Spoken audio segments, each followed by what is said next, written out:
तो मैं अभी अनुपान के बारे में बात करूंगी। अनुपान ये आयुर्वेद की एक ऐसी संकल्पना है कि जो भी आप हर्ब ले रहे हो, कुछ भी आप ले रहे हो, तो उसके साथ आप क्या लेते हो उसका भी, और कौन से समय पे लेते हो उसका भी, उसका परिणाम दिखता है। त्रिफला के बारे में मैं बताऊंगी। उसको हेल्दी को अगर आपको शुरू करना है तो 1 बीडी कर सकते हो, मतलब एक त्रिफला आप 2 टाइम ले सकते हो नॉर्मली। हेल्दी भी जो है पर्सन वो स्टार्ट कर सकते हैं।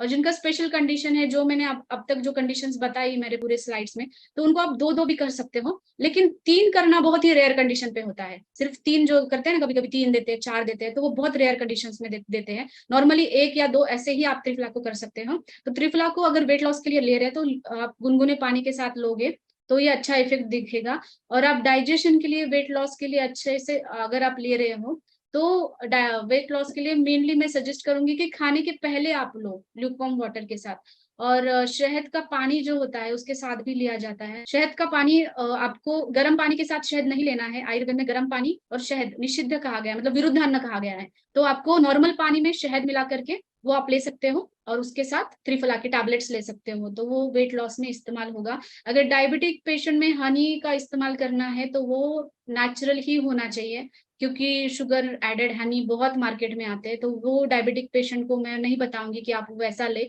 इससे अच्छा है कि आप ल्यूकवार्म वाटर से ही ले। साथ ही में टर्मरिक का जो काढ़ा रहता है, हमारे हल्दी का, थोड़ा सा हल्दी का पानी या फिर हल्दी थोड़ा सा 1 चम्मच डाल के बॉईल कर दिया, तो वो हल्दी का काढ़ा बन जाता है। तो उसको भी आप ले सकते हैं डायबिटिक कंडीशन में और वेट लॉस के लिए। या फिर स्किन कंडीशंस में, स्किन में जो भी तकलीफ है, ज्यादा वुंड है, उनको उनको भी आप ले सकते हो। और मेनली त्रिफला मैं जो सजेस्ट करती हूँ मेरे क्लिनिक से सबको, मैं बताती हूँ कि त्रिफला के साथ virgin coconut oil compulsory start करना है। विदाउट वर्जिन कोकोनट ऑयल ज्यादा से ज्यादा उसका अगर हमें इफेक्ट दिखना है तो वर्जिन कोकोनट ऑयल से ही हमें ज्यादा दिखेगा। क्योंकि त्रिफला बहुत ही, मतलब ऐसे जब भी स्टार्ट करते हैं नॉर्मली, तो त्रिफला ऐसा होता है कि जब बहुत कंडीशन ऐसी है कि रुक्षता आई है शरीर में, कॉन्स्टिपेशन आता है, कॉन्स्टिपेशन के कंडीशन में आप यूज कर रहे हो, तो स्निग्धता देना बहुत जरूरी है। और त्रिफला अभी ऐसा कहा गया है कि ऑलरेडी उनका वात दोष बढ़ा है, रुक्षता बढ़ी है, और जैसे कि उम्र बढ़ती जाती है, ओल्ड एज में ऑलरेडी वात दोष बढ़ा हुआ होता है, तो रुक्षता होती है उनकी बॉडी में, तो वर्जिन कोकोनट ऑयल के साथ देना बहुत बेहतर रहेगा।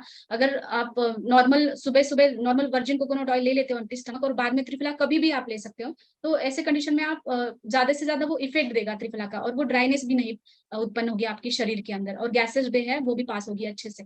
तो त्रिफला का ऐसा है कि आप कंटिन्यूस यूज कर सकते हैं त्रिफला, लेकिन आप बहुत ही बहुत समय तक त्रिफला लेना चाहते हैं तो 3 महीने के बाद एक 7 डेज का गैप करिए, और फिर से त्रिफला स्टार्ट करिए। तो ऐसा कोई भी त्रिफला का है या फिर नीम का है, ऐसे आप थोड़ा सा 7 डेज का गैप करके कर सकते हो।